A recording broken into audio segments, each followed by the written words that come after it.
Prologue, in which the author of this singular work informs the reader how he acquired the certainty that the opera ghost really existed. The opera ghost really existed. He was not, as was long believed, a creature of the imagination of the artists, the superstition of the managers, or a product of the absurd and impressionable brains of the young ladies of the ballet, their mothers, the box-keepers, the cloakroom attendants, or the concierge. Yes, he existed in flesh and blood, although he assumed the complete appearance of a real phantom, that is to say, of a spectral shade. When I began to ransack the archives of the National Academy of Music, was at once struck by the surprising coincidences between the phenomena ascribed to the ghost and the most extraordinary and fantastic tragedy that ever excited the Paris upper classes. And I soon conceived the idea that this tragedy might reasonably be explained by the phenomena in question. The events do not date more than 30 years back, and it would not be difficult to find at the present day, in the foyer of the ballet, old men of the highest respectability, men upon whose word one could absolutely rely, who would remember as though they happened yesterday the mysterious and dramatic conditions that attended the kidnapping of Christine Daaé, the disappearance of the Viscount de Chagny, and the death of his elder brother, Count Philippe, whose body was found on the bank of the lake that exists in the lower cellars of the opera on the Rue Scribe side. But none of those witnesses had, until that day, thought that there was any reason for connecting the more or less legendary figure of the opera ghost with that terrible story. The truth was slow to enter my mind, puzzled by an inquiry that at every moment was complicated by events which, at first sight, might be looked upon as superhuman. And more than once I was within an ace of abandoning a task in which I was exhausting myself in the hopeless pursuit of a vain image. At last, I received the proof that my presentiments had not deceived me, and I was rewarded for all my efforts on the day when I acquired the certainty that the opera ghost was more than a mere shade. On that day, I had spent long hours over the memoirs of a manager, the light and frivolous work of the too skeptical Moncharmin, who, during his term at the opera, understood nothing of the mysterious behavior of the ghost, and who was making all the fun of it that he could at the very moment when he became the first victim of the curious financial operation that went on inside the magic envelope. I had just left the library in despair when I met the delightful acting manager of our National Academy, who stood chatting on a landing with a lively and well-groomed little old man to whom he introduced me gaily. The acting manager knew all about my investigations and how eagerly and unsuccessfully I had been trying to discover the whereabouts of the examining magistrate in the famous Chagny case, 1000. Fora. Nobody knew what had become of him, alive or dead. And here he was back from Canada, where he had spent 15 years, and the first thing he had done on his return to Paris was to come to the secretarial offices at the opera and ask for a free seat. The little old man was 1000. Fora himself. We spent a good part of the evening together, and he told me the whole Chagny case as he had understood it at the time. He was bound to conclude in favor of the madness of the Viscount and the accidental death of the elder brother, for lack of evidence to the contrary. But he was nevertheless persuaded that a terrible tragedy had taken place between the two brothers in connection with Christine Daaé. He could not tell me what became of Christine or the Viscount. When I mentioned the ghost, he only laughed. He, too, had been told of the curious manifestations that seemed to point to the existence of an abnormal being, residing in one of the most mysterious corners of the opera, and he knew the story of the envelope. But he had never seen anything in it worthy of his attention as magistrate in charge of the Chagny case, and it was as much as he had done to listen to the evidence of a witness who appeared of his own accord and declared that he had often met the ghost. This witness was none other than the man whom all Paris called the Persian, and who was well known to every subscriber to the opera. The magistrate took him for a visionary. I was immensely interested by this story of the Persian. I wanted, if there were still time, to find this valuable and eccentric witness. My luck began to improve, and I discovered him in his little flat in the Rue de Rivoli, where he had lived ever since and where he died 5 months after my visit. I was at first inclined to be suspicious, but when the Persian had told me, with childlike candor, all that he knew about the ghost, and had handed me the proofs of the ghost's existence, including the strange correspondence of Christine Daaé as I pleased with, I was no longer able to doubt. No, the ghost was not a myth. I have, I know, been told that this correspondence may have been forged from first to last by a man whose imagination had certainly been fed on the most seductive tales. But fortunately, I discovered some of Christine's writing outside the famous bundle of letters, and on a comparison between the two, all my doubts were removed. I also went into the past history of the Persian and found that he was an upright man, incapable of inventing a story that might have defeated the ends of justice. This, moreover, was the opinion of the more serious people who, at one time or other, were mixed up in the Chagny case, who were friends of the Chagny family, to whom I showed all my documents and set forth all my inferences. In this connection, I should like to print a few lines, which I received from General 500. SIR. I cannot urge you too strongly to publish the results of your inquiry. I remember perfectly that, a few weeks before the disappearance of that great singer, Christine Daaé, and the tragedy which threw the whole of the Faubourg Saint-Germain into mourning, there was a great deal of talk, in the foyer of the ballet, on the subject of the ghost. And I believe that it only ceased to be discussed in consequence of the later affair that excited us all so greatly. But if it be possible as, after hearing you, I believe to explain the tragedy through the ghost, then I beg you, sir, to talk to us about the ghost again. Mysterious though the ghost may at first appear, he will always be more easily explained than the dismal story in which malevolent people have tried to picture two brothers killing each other who had worshipped each other all their lives. Believe me, etc. Lastly, with my bundle of papers in hand, I once more went over the ghost's vast domain, the huge building which he had made his kingdom. All that my eyes saw, all that my mind perceived, corroborated the Persian's documents precisely, and a wonderful discovery crowned my labors in a very definite fashion. It will be remembered that, later, when digging in the substructure of the opera, before burying the phonographic records of the artist's voice, the workmen laid bare a corpse. Well, I was at once able to prove that this corpse was that of the opera ghost. I made the acting manager put this proof to the test with his own hand. And it is now a matter of supreme indifference to me if the papers pretend that the body was that of a victim of the Commune. The wretches who were massacred, under the Commune, in the cellars of the opera, were not buried on this side. I will tell where their skeletons can be found in a spot not very far from that immense crypt which was stocked during the siege with all sorts of provisions. Came upon this track just when I was looking for the remains of the opera ghost, which I should never have discovered but for the unheard-of chance described above. But we will return to the corpse and what ought to be done with it. For the present, I must conclude this very necessary introduction by thanking 1000. Mifroid, who was the commissary of police called in for the first investigations after the disappearance of Christine Daaé, 1000. Ramai, the late secretary, 1000. Mercier, the late acting manager, 1000. Gabriel, the late chorus master, and more particularly MME. La Baronne de Castellot-Barbezac, who was once the little Meg of the story, and who is not ashamed of it, the most charming star of our admirable corps de ballet, the eldest daughter of the worthy MME. Guillery, now deceased, who had charge of the ghost's private box.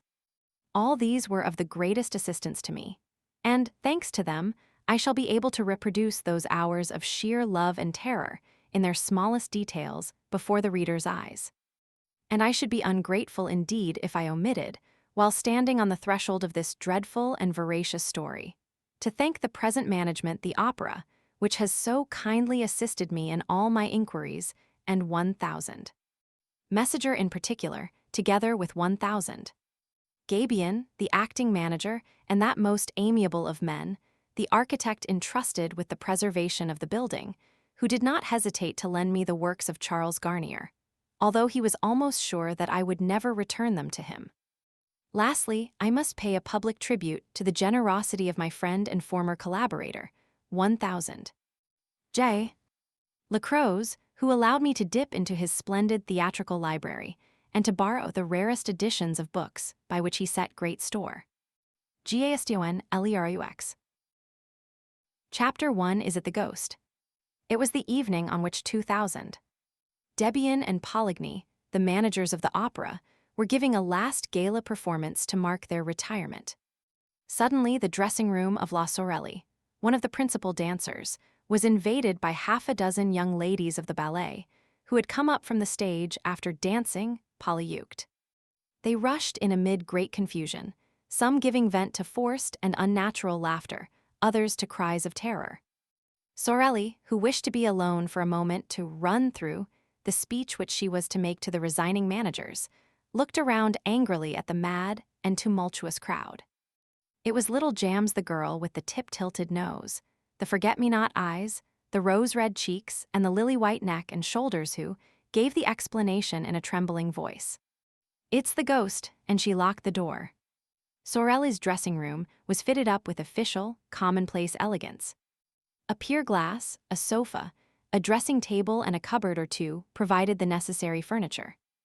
On the walls hung a few engravings, relics of the mother, who had known the glories of the old opera in the Rue Le Pelletier, portraits of Vestris, Gardel, Dupont, Bigottini. But the room seemed a palace to the brats of the corps de ballet, who were lodged in common dressing rooms where they spent their time singing, quarreling, smacking the dressers and hairdressers, and buying one another glasses of cassis, beer, or even room, until the call-boy's bell rang. Sorelli was very superstitious. She shuddered when she heard little Jams speak of the ghost, called her a silly little fool, and then, as she was the first to believe in ghosts in general, and the opera ghost in particular, at once asked for details. "Have you seen him?" "As plainly as I see you now," said little Jams, whose legs were giving way beneath her, and she dropped with a moan into a chair. Thereupon little Guyery the girl with eyes black as sloes, hair black as ink, a swarthy complexion, and a poor little skin stretched over poor little bones, little Guyery added, "If that's the ghost, he's very ugly." "Oh yes," cried the chorus of ballet girls. And they all began to talk together. The ghost had appeared to them in the shape of a gentleman in dress clothes, who had suddenly stood before them in the passage, without their knowing where he came from. He seemed to have come straight through the wall. "Pooh," said one of them, who had more or less kept her head. "You see the ghost everywhere." And it was true. For several months, there had been nothing discussed at the opera but this ghost in dress clothes who stalked about the building, from top to bottom, like a shadow who spoke to nobody, to whom nobody dared speak, and who vanished as soon as he was seen, no one knowing how or where. As became a real ghost, he made no noise in walking. People began by laughing and making fun of this specter, dressed like a man of fashion or an undertaker.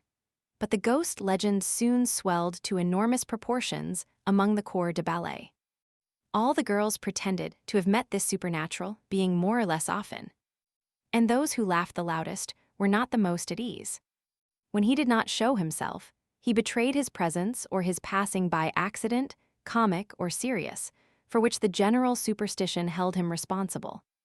Had anyone met with a fall, or suffered a practical joke at the hands of one of the other girls, or lost a powder puff, it was at once the fault of the ghost, of the opera ghost. After all who had seen him. You meet so many men in dress clothes at the opera who are not ghosts. But this dress suit had a peculiarity of its own. It covered a skeleton. At least, so the ballet girls said. And of course, it had a death's head. Was all this serious? The truth is that the idea of the skeleton came from the description of the ghost given by Joseph Buquet, the chief scene shifter, who had really seen the ghost. He had run up against the ghost on the little staircase, by the footlights, which leads to the cellars. He had seen him for a second, for the ghost had fled in to anyone who cared to listen to him, he said. He is extraordinarily thin, and his dress coat hangs on a skeleton frame. His eyes are so deep that you can hardly see the fixed pupils. You just see two big black holes, as in a dead man's skull. His skin, which is stretched across his bones like a drumhead, is not white, but a nasty yellow.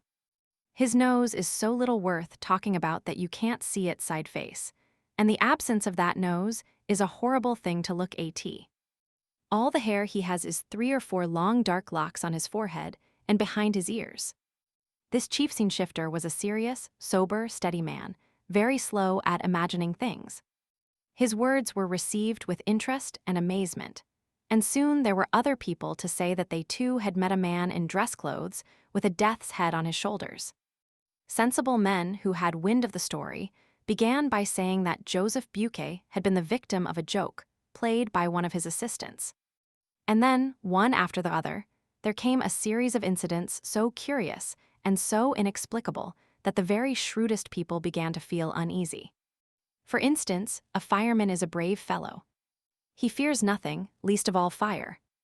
Well, the fireman in question, who had gone to make a round of inspection in the cellars, and who, it seems, had ventured a little farther than usual, suddenly reappeared on the stage, pale, scared, trembling, with his eyes starting out of his head, and practically fainted in the arms of the proud mother of little Jams. And why? Because he had seen coming toward him, it the level of his head, but without a body attached to it, a head of fire. And as I said, a fireman is not afraid of fire. The fireman's name was Pampin. The corps de ballet was flung into consternation. At first sight, this fiery head in no way corresponded with Joseph Buquet's description of the ghost. But the young ladies soon persuaded themselves that the ghost had several heads, which he changed about as he pleased. And, of course, they at once imagined that they were in the greatest danger. Once a fireman did not hesitate to faint.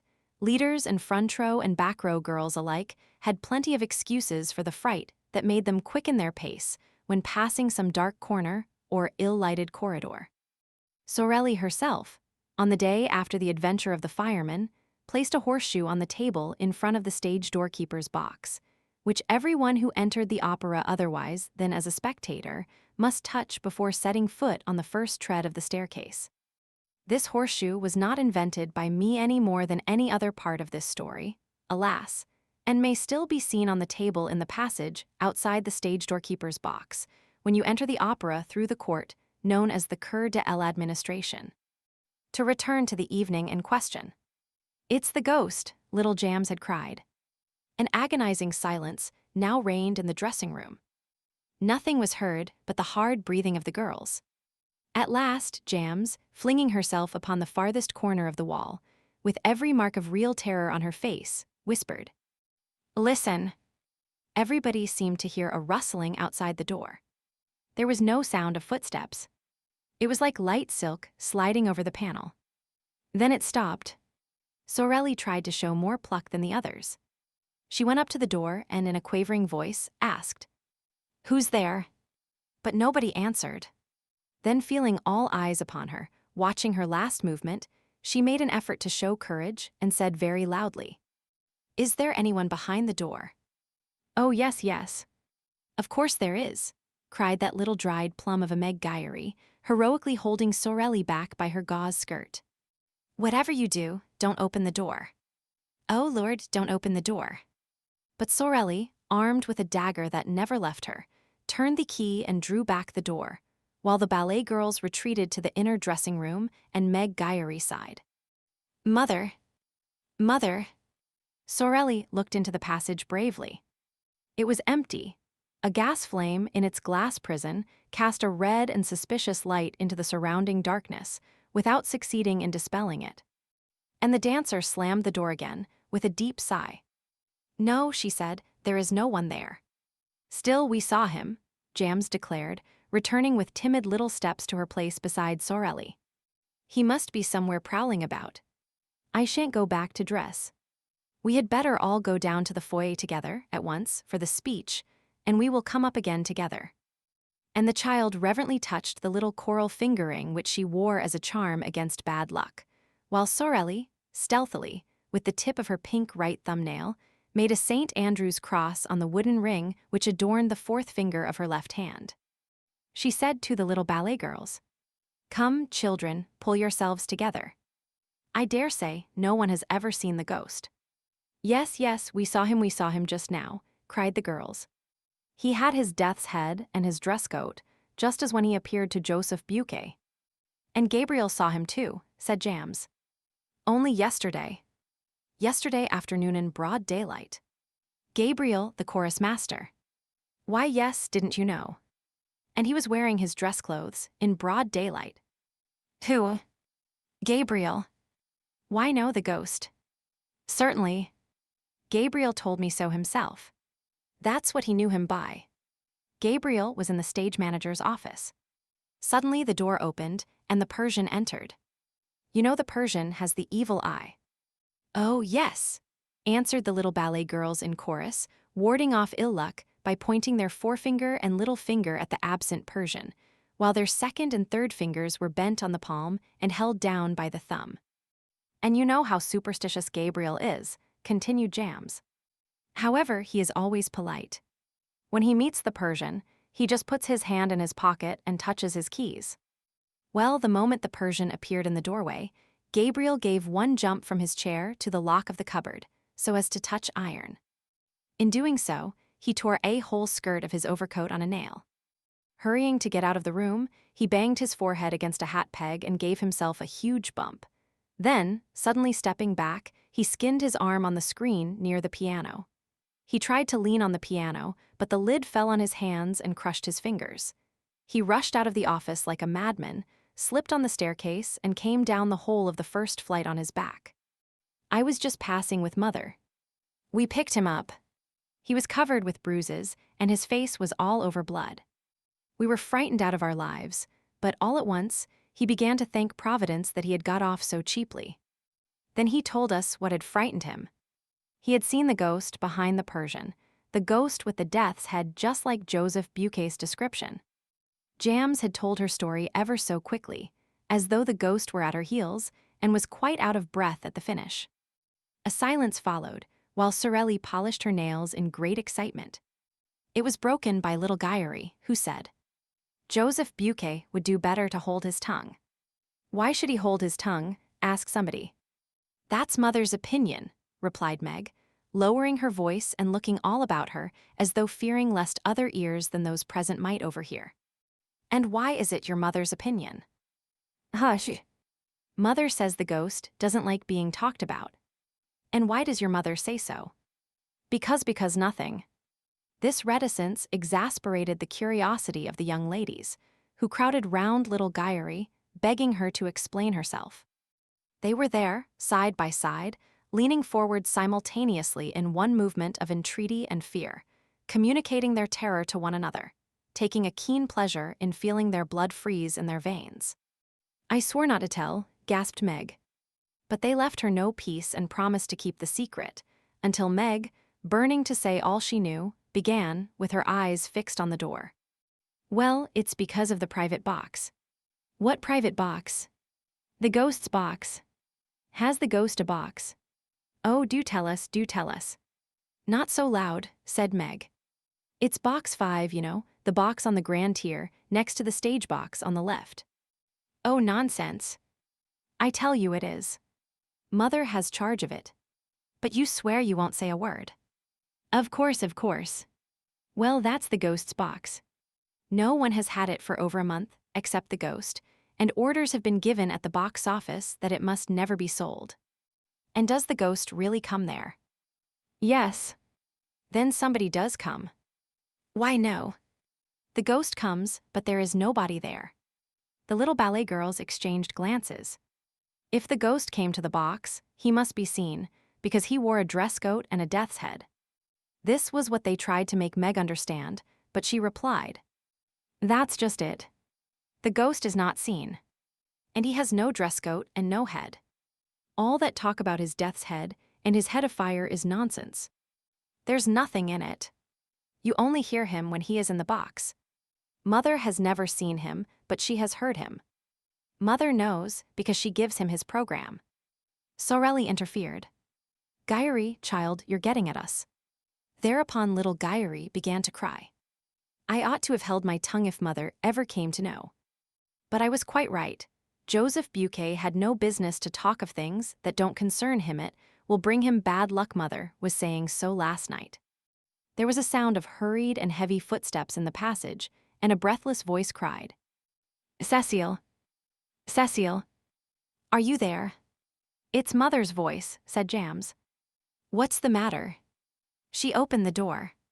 A respectable lady, built on the lines of a Pomeranian grenadier, burst into the dressing room and dropped groaning into a vacant armchair. Her eyes rolled madly in her brick-dust-colored face. "How awful," she said. "How awful." "What? What?" "Joseph Buquet." "What about him?" "Joseph Buquet is dead." The room became filled with exclamations, with astonished outcries, with scared requests for explanations. "Yes, he was found hanging in the third-floor cellar." "It's the ghost," little Guyery blurted as though in spite of herself, but she at once corrected herself with her hands pressed to her mouth. "No, no, I didn't say it. I didn't say it." All around her, her panic-stricken companions repeated under their breaths. "Yes, it must be the ghost." Sorelli was very pale. "I shall never be able to recite my speech," she said. Ma Jams gave her opinion, while she emptied a glass of liqueur that happened to be standing on a table. The ghost must have something to do with it. The truth is that no one ever knew how Joseph Buquet met his death. The verdict at the inquest was natural suicide. In his Memoirs of Manager, 1000. Moncharmin, one of the joint managers who succeeded 2000. Debian and Poligny, describes the incident as follows. "A grievous accident spoiled the little party which 2000. Debian and Poligny gave to celebrate their retirement. I was in the manager's office when Mercier, the acting manager, suddenly came darting in. He seemed half mad and told me that the body of a scene shifter had been found hanging in the third cellar under the stage, between a farmhouse and a scene from the Roi de Lahore. I shouted, 'Come and cut him down.'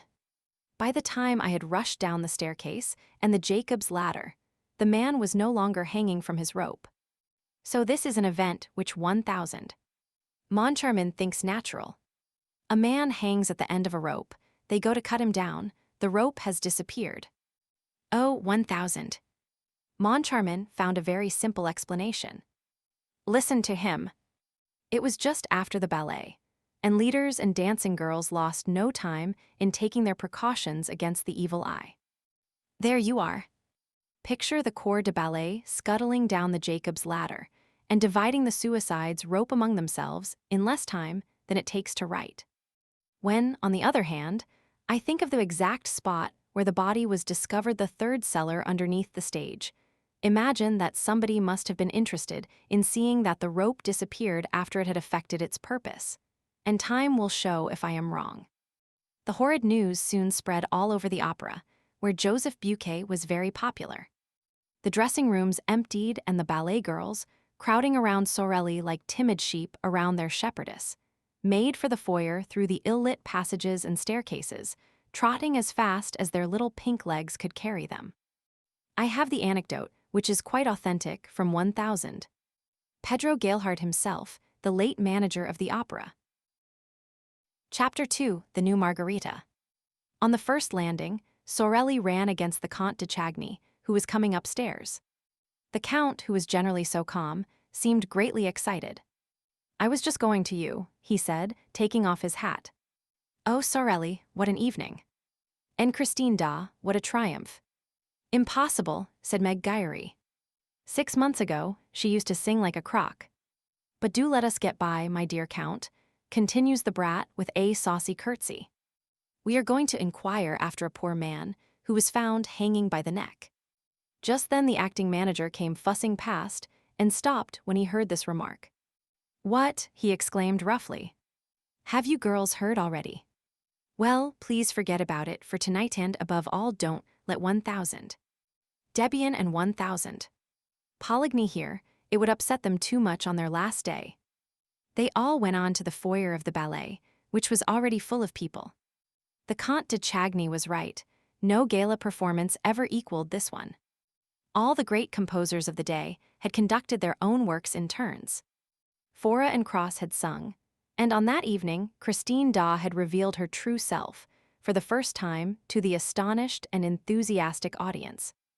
Gounod had conducted the funeral march of a marionette, Rayer, his beautiful overture to Siguar, Saint-Saëns, the dance macabre and a Reverie Orientale massenet, an unpublished Hungarian march. Gouraud, his Carnaval de Libes, the valse lent from Sylvia and the pizzicati from Capelia. Amelie. Cross had sung the bolero in the Vespri Siciliani, and Emile Denise blocked the drinking song in Lucrezia Borgia.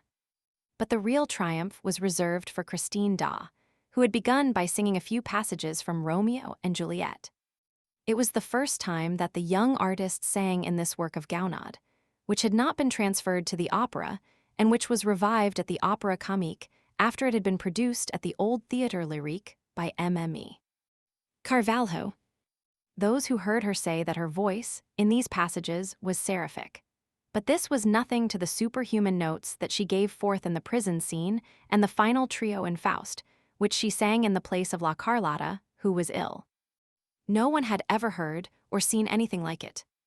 Daaé revealed a new Margarita that night, a Margarita of a splendor, a radiance hitherto unsuspected. The whole house went mad, rising to its feet, shouting, cheering, clapping, while Christine sobbed and fainted in the arms of her fellow singers and had to be carried to her dressing room. A few subscribers, however, protested. Why had so great a treasure been kept from them all that time? Till then, Christine Daaé had played a good Siebel to Carlotta's, rather too splendidly material Margarita. And it had needed Carlotta's incomprehensible and inexcusable absence from this gala night for the little Daaé, at a moment's warning, to show all that she could do in a part of the program reserved for the Spanish diva. Well, what the subscribers wanted to know was, why had Debian and Poligny applied to Daaé when Carlotta was taken ill? Did they know of her hidden genius? And if they knew of it, why had they kept it hidden?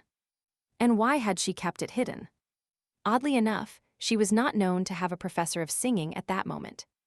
She had often said she meant to practice alone for the future. The whole thing was a mystery. The Comte de Chagny, standing up in his box, listened to all this frenzy and took part in it by loudly applauding. Philippe Georges Marie Comte de Chagny was just 41 years of age. He was a great aristocrat and a good-looking man, above middle height and with attractive features, in spite of his hard forehead and his rather cold eyes. He was exquisitely polite to the women and a little haughty to the men, who did not always forgive him for his successes in society. He had an excellent heart and an irreproachable conscience. On the death of old Count Philibert, he became the head of one of the oldest and most distinguished families in France, whose arms dated back to the 14th century. The Chagnys owned a great deal of property, and when the old count, who was a widower, died, it was no easy task for Philippe to accept the management of so large an estate. His two sisters and his brother, Raoul, would not hear of a division and waived their claim to their shares, leaving themselves entirely in Philippe's hands, as though the right of primogeniture had never ceased to exist. When the two sisters married on the same day, they received their portion from their brother, not as a thing rightfully belonging to them, but as a dowry for which they thanked him. The Comtesse de Chagny, née de Moirogues de la Martinière, had died in giving birth to Raoul, who was born 20 years after his elder brother. At the time of the old count's death, Raoul was 12 years of age. Philippe busied himself actively with the youngster's education. He was admirably assisted in this work first by his sisters and afterward by an old aunt, the widow of a naval officer, who lived at Brest and gave young Raoul a taste for the sea. The lad entered the board a training ship, finished his course with honors, and quietly made his trip round the world. Thanks to powerful influence, he had just been appointed a member of the official expedition on board the Requin, which was to be sent to the Arctic Circle in search of the survivors of the 500 Ardoise expedition, of whom nothing had been heard for 3 years. Meanwhile, he was enjoying a long furlough which would not be over for 6 months. And already the dowagers of the Faubourg Saint-Germain were pitying the handsome and apparently delicate stripling for the hard work in store for him. The shyness of the sailor lad was almost saying his innocence was remarkable. He seemed to have but just left the women's apron strings.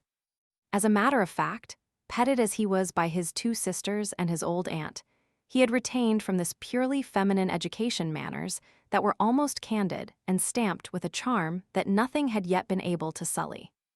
He was a little over 21 years of age and looked 18. He had a small, fair mustache, beautiful blue eyes, and a complexion like a girl's. Philippe spoiled Raoul. To begin with, he was very proud of him and pleased to foresee a glorious career for his junior in the Navy, in which one of their ancestors, the famous Chagny de la Roche, had held the rank of admiral. He took advantage of the young man's leave of absence to show him Paris, with all its luxurious and artistic delights. The Count considered that, at Raoul's age, it is not good to be too good. Philippe himself had a character that was very well balanced in work and pleasure alike. His demeanor was always faultless, and he was incapable of setting his brother a bad example. He took him with him wherever he went. He even introduced him to the foyer of the ballet.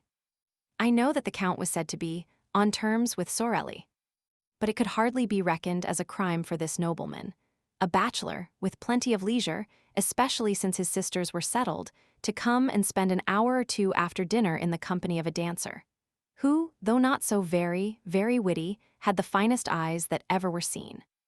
And besides, there are places where a true Parisian, when he has the rank of the Comte de Chagny, is bound to show himself. And at that time the foyer of the ballet at the opera was one of those places. Lastly, Philippe would perhaps not have taken his brother behind the scenes of the opera if Raoul had not been the first to ask him, repeatedly renewing his request with a gentle obstinacy which the Count remembered at a later date. On that evening, Philippe, after applauding the Da, turned to Raoul and saw that he was quite pale. "Don't you see," said Raoul, "that the woman's fainting?" "You look like fainting yourself," said the Count. "What's the matter?" But Raoul had recovered himself and was standing up. "Let's go and see," he said. "She never sang like that before." The Count gave his brother a curious smiling glance and seemed quite pleased. They were soon at the door, leading from the house to the stage. Numbers of subscribers were slowly making their way through. Raoul tore his gloves without knowing what he was doing, and Philippe had much too kind a heart to laugh at him for his impatience. But he now understood why Raoul was absent-minded when spoken to, and why he always tried to turn every conversation to the subject of the opera. They reached the stage and pushed through the crowd of gentlemen, scene-shifters, supers, and chorus girls, Raoul leading the way, feeling that his heart no longer belonged to him, his face set with passion, while Count Philippe followed him with difficulty and continued to smile. At the back of the stage, Raoul had to stop before the inrush of the little troupe of ballet girls who blocked the passage which he was trying to enter. More than one chaffing phrase darted from little made-up lips, to which he did not reply, and at last he was able to pass and dived into the semi-darkness of a corridor ringing with the name of Da. The Count was surprised to find that Raoul knew the way. He had never taken him to Christine's himself, and came to the conclusion that Raoul must have gone there alone while the Count stayed talking in the foyer with Sorelli, who often asked him to wait until it was her time to go on, and sometimes handed him the little gaiters in which she ran down from her dressing room to preserve the spotlessness of her satin dancing shoes and her flesh-colored tights. Sorelli had an excuse: she had lost her mother. Postponing his usual visit to Sorelli for a few minutes, the Count followed his brother down the passage that led to Da's dressing room and saw that it had never been so crammed as on that evening, when the whole house seemed excited by her success and also by her fainting fit. For the girl had not yet come to, and the doctor of the theater had just arrived at the moment when Raoul entered at his heels. Christine, therefore, received the first aid of the one, while opening her eyes in the arms of the other. The Count and many more remained crowding in the doorway. "Don't you think, doctor, that those gentlemen had better clear the room?" asked Raoul coolly. "There's no breathing here." "You're quite right," said the doctor. And he sent everyone away, except Raoul and the maid, who looked at Raoul with eyes of the most undisguised astonishment. She had never seen him before, and yet dared not question him, and the doctor imagined that the young man was only acting as he did because he had the right to. The Viscount, therefore, remained in the room watching Christine as she slowly returned to life, while even the joint managers, Debian and Poligny, who had come to offer their sympathy and congratulations, found themselves thrust into the passage among the crowd of dandies. The Comte de Chagny, who was one of those standing outside, laughed. "Oh, the rogue," and he added under his breath, "those youngsters with their schoolgirl airs. So he's a Chagny after all." He turned to go to Sorelli's dressing room, but met her on the way with her little troupe of trembling ballet girls, as we have seen. Meanwhile, Christine Daaé uttered a deep sigh, which was answered by a groan. She turned her head, saw Raoul, and started. She looked at the doctor, on whom she bestowed a smile, then at her maid, then at Raoul again. "Monsieur," she said, in a voice not much above a whisper, "who are you?" "Mademoiselle," replied the young man, kneeling on one knee and pressing a fervent kiss on the diva's hand. "I am the little boy who went into the sea to rescue your scarf." Christine again looked at the doctor and the maid, and all three began to laugh. Raoul turned very red and stood up. "Mademoiselle," he said, "since you are pleased not to recognize me, I should like to say something to you in private, something very important. When I am better, do you mind?" And her voice shook. "You have been very good." "Yes, you must go," said the doctor with his pleasantest smile. "Leave me to attend to Mademoiselle." "I am not ill now," said Christine suddenly, with strange and unexpected energy. She rose and passed her hand over her eyelids. "Thank you, doctor. I should like to be alone. Please go away, all of you. Leave me. I feel very restless this evening." The doctor tried to make a short protest, but perceiving the girl's evident agitation, he thought the best remedy was not to thwart her. And he went away, saying to Raoul outside, "She is not herself tonight. She is usually so gentle." Then he said good night, and Raoul was left alone. The whole of this part of the theater was now deserted. The farewell ceremony was no doubt taking place in the foyer of the ballet. Raoul thought that Daaé might go to it, and he waited in the silent solitude, even hiding in the favoring shadow of a doorway. He felt a terrible pain at his heart, and it was of this that he wanted to speak to Daaé without delay. Suddenly the dressing-room door opened, and the maid came out by herself, carrying bundles. He stopped her and asked how her mistress was. The woman laughed and said that she was quite well, but that he must not disturb her, for she wished to be left alone. And she passed on. One idea alone filled Raoul's burning brain. Of course, Daaé wished to be left alone for him. Had he not told her that he wanted to speak to her privately? Hardly breathing, he went up to the dressing-room and, with his ear to the door to catch her reply, prepared to knock. But his hand dropped. He had heard a man's voice in the dressing-room, saying, in a curiously masterful tone, "Christine, you must love me." And Christine's voice, infinitely sad and trembling, as though accompanied by tears, replied, "How can you talk like that, when I sing only for you?" Raoul leaned against the panel to ease his pain.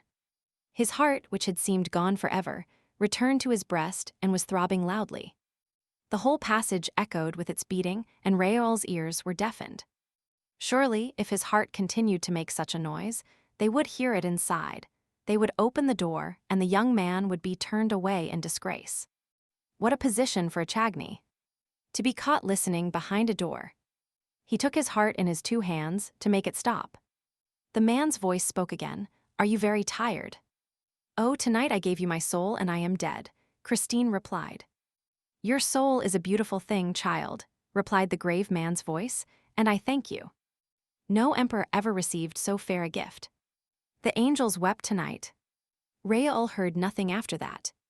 Nevertheless, he did not go away, but, as though he feared lest he should be caught, he returned to his dark corner, determined to wait for the man to leave the room. At one and the same time, he had learned what love meant and hatred. He knew that he loved. He wanted to know whom he hated. To his great astonishment, the door opened and Christine Daaé appeared, wrapped in furs, with her face hidden in a lace veil, alone. She closed the door behind her, but Raoul observed that she did not lock it. She passed him. He did not even follow her with his eyes, for his eyes were fixed on the door, which did not open again. When the passage was once more deserted, he crossed it, opened the door of the dressing-room, went in and shut the door. He found himself in absolute darkness. The gas had been turned out. "There is someone here," said Raoul, with his back against the closed door in a quivering voice. "What are you hiding for?" All was darkness and silence. Raoul heard only the sound of his own breathing. He quite failed to see that the indiscretion of his conduct was exceeding all bounds. "You shan't leave this until I let you," he exclaimed. If you don't answer, you are a coward. But I'll expose you." And he struck a match. The blaze lit up the room. There was no one in the room. Raoul, first turning the key in the door, lit the gas jets. He went into the dressing closet, opened the cupboards, hunted about, felt the walls with his moist hands. "Nothing." "Look here," he said aloud. "Am I going mad?" He stood for 10 minutes listening to the gas flaring and the silence of the empty room. Lover though he was, he did not even think of stealing a ribbon that would have given him the perfume of the woman he loved. He went out, not knowing what he was doing nor where he was going. At a given moment in his wayward progress, an icy draft struck him in the face. He found himself at the bottom of a staircase, down which, behind him, a procession of workmen were carrying a sort of stretcher, covered with a white sheet. "Which is the way out, please?" he asked of one of the men. "Straight in front of you, the door is open." "But let us pass." Pointing to the stretcher, he asked mechanically, "What's that?" The workmen answered, "That is Joseph Buquet, who was found in the third cellar, hanging between a farmhouse and a scene from the Roi Lahore." He took off his hat, fell back to make room for the procession and went out. Chapter 3: The Mysterious Reason. During this time, the farewell ceremony was taking place. I have already said that this magnificent function was being given on the occasion of the retirement of 1,000. Debian and 1,000. Poligny, who had determined to die game, as we say nowadays. They had been assisted in the realization of their ideal, though melancholy, program by all that counted in the social and artistic world of Paris. All these people met, after the performance, in the foyer of the ballet, where Sorelli waited for the arrival of the retiring managers with a glass of champagne in her hand and a little prepared speech at the tip of her tongue. Behind her, the members of the corps de ballet, young and old, discussed the events of the day in whispers or exchanged discreet signals with their friends, a noisy crowd of whom surrounded the supper tables arranged along the slanting floor. A few of the dancers had already changed into ordinary dress, but most of them wore their skirts of gossamer gauze, and all had thought it the right thing to put on a special face for the occasion. All, that is, except little Jams, whose 15 summers happy age seemed already to have forgotten the ghost and the death of Joseph Buquet. She never ceased to laugh and chatter, to hop about and play practical jokes, until Debian and Poligny appeared on the steps of the foyer, when she was severely called to order by the impatient Sorelli. Everybody remarked that the retiring managers looked cheerful, as is the Paris way. None will ever be a true Parisian who has not learned to wear a mask of gaiety over his sorrows, and one of sadness, boredom, or indifference over his inward joy. You know that one of your friends is in trouble. Do not try to console him. He will tell you that he is already comforted, but should he have met with good fortune, be careful how you congratulate him. He thinks it so natural that he is surprised that you should speak of it. In Paris, our lives are one masked ball, and the foyer of the ballet is the last place in which two men so knowing as 1,000. Debian and 1,000. Poligny would have made the mistake of betraying their grief, however genuine it might be. And they were already smiling rather too broadly upon Sorelli, who had begun to recite her speech, when an exclamation from that little madcap of a Jams broke the smile of the managers so brutally that the expression of distress and dismay that lay beneath it became apparent to all eyes. "The opera ghost." Jams yelled these words in a tone of unspeakable terror, and her finger pointed, among the crowd of dandies, to a face so pallid, so lugubrious and so ugly, with two such deep black cavities under the straddling eyebrows, that the death's head in question immediately scored a huge success. "The opera ghost." The opera ghost. Everybody laughed and pushed his neighbor and wanted to offer the opera ghost a drink, but he was gone. He had slipped through the crowd, and the others vainly hunted for him, while two old gentlemen tried to calm little Jams, and while little Guyery stood screaming like a peacock. Sorelli was furious. She had not been able to finish her speech. The managers had kissed her, thanked her, and run away as fast as the ghost himself. No one was surprised at this, for it was known that they were to go through the same ceremony on the floor above, in the foyer of the singers, and that finally they were themselves to receive their personal friends, for the last time, in the great lobby outside the manager's office, where a regular supper would be served. Here they found the new managers, 1,000. Armand Moncharmin, and 1,000. Firmin Richard, whom they hardly knew. Nevertheless, they were lavish in protestations of friendship and received 1,000 flattering compliments in reply, so that those of the guests who had feared that they had a rather tedious evening in store for them at once put on brighter faces. The supper was almost gay, and a particularly clever speech of the representative of the government, mingling the glories of the past with the successes of the future, caused the greatest cordiality to prevail. The retiring managers had already handed over to their successors the 2 tiny master keys, which opened all the thousands of doors of the opera house.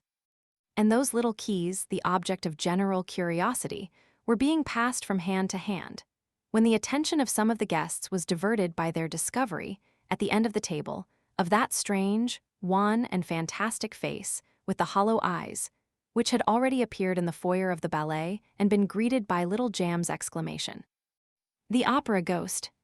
There sat the ghost, as natural as could be, except that he neither ate nor drank. Those who began by looking at him with a smile ended by turning away their heads, for the sight of him at once provoked the most funereal thoughts. No one repeated the joke of the foyer, no one exclaimed, "There's the opera ghost." He himself did not speak a word, and his very neighbors could not have stated at what precise moment he had sat down between them. But everyone felt that if the dead did ever come and sit at the table of the living, they could not cut a more ghastly figure. The friends of Firmin Richard and Armand Moncharmin thought that this lean and skinny guest was an acquaintance of Debien's or Poligny's, while Debien's and Poligny's friends believed that the cadaverous individual belonged to Firmin Richard and Armand Moncharmin's party. The result was that no request was made for an explanation, no unpleasant remark, no joke in bad taste which might have offended this visitor from the tomb. A few of those present who knew the story of the ghost and the description of him given by the chief scene-shifter they did not know of Joseph Buquet's death thought, in their own minds, that the man at the end of the table might easily have passed for him.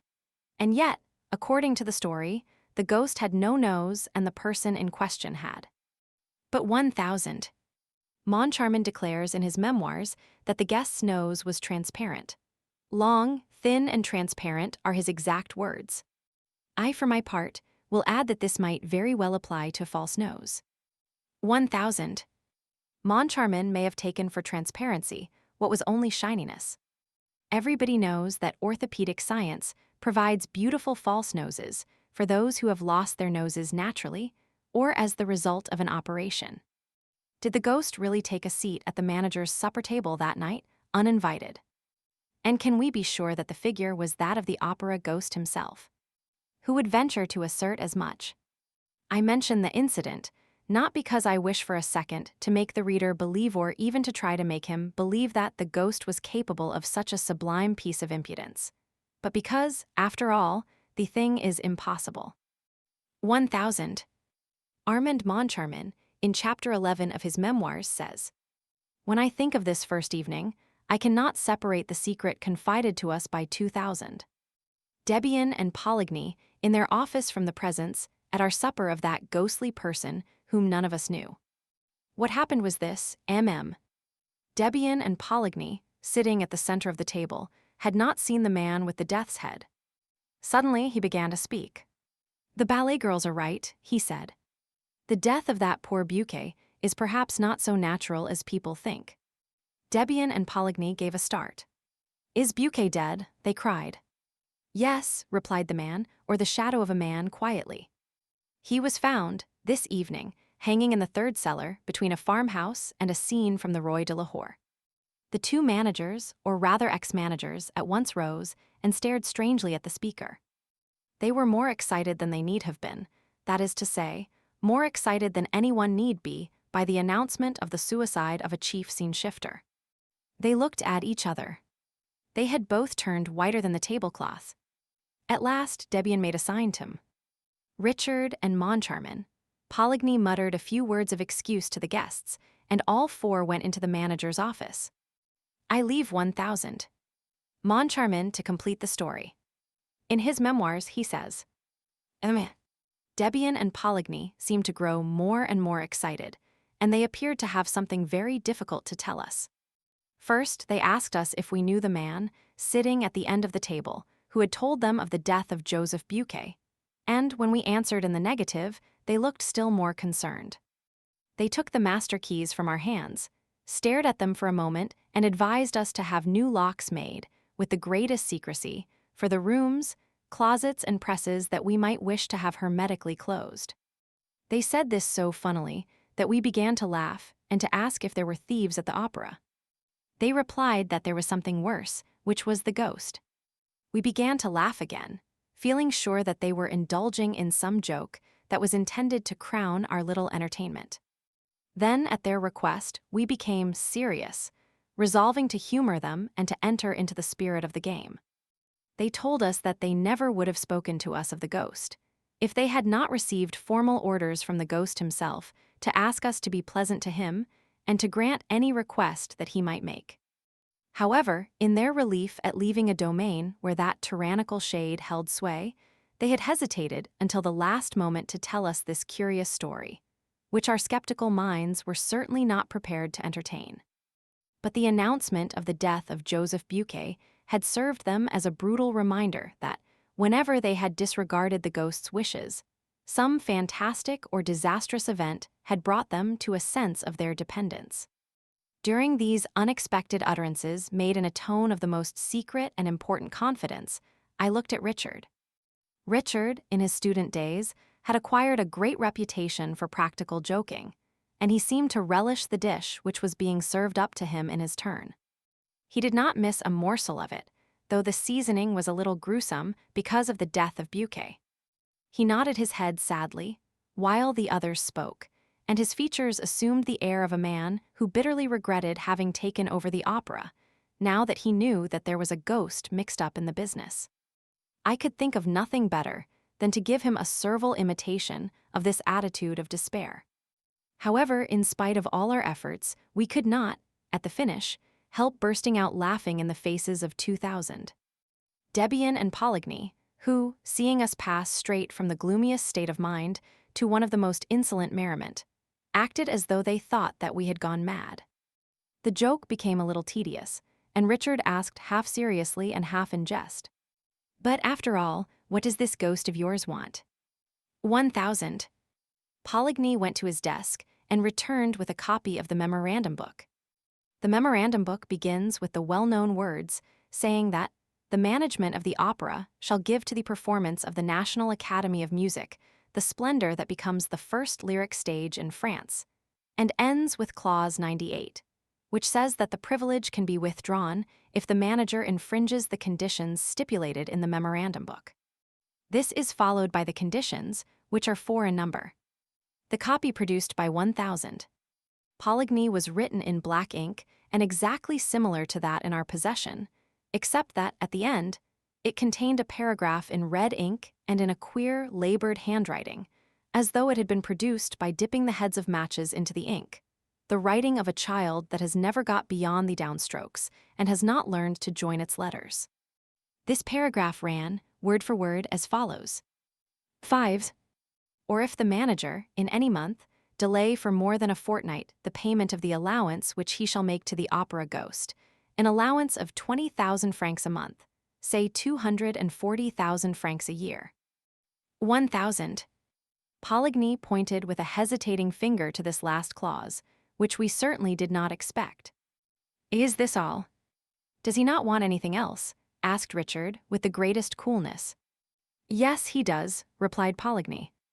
And he turned over the pages of the memorandum book until he came to the clause specifying the days on which certain private boxes were to be reserved for the free use of the President of the Republic, the ministers, and so on. At the end of this clause, a line had been added, also in red ink. Box 5 on the grand tier shall be placed at the disposal of the opera ghost for every performance.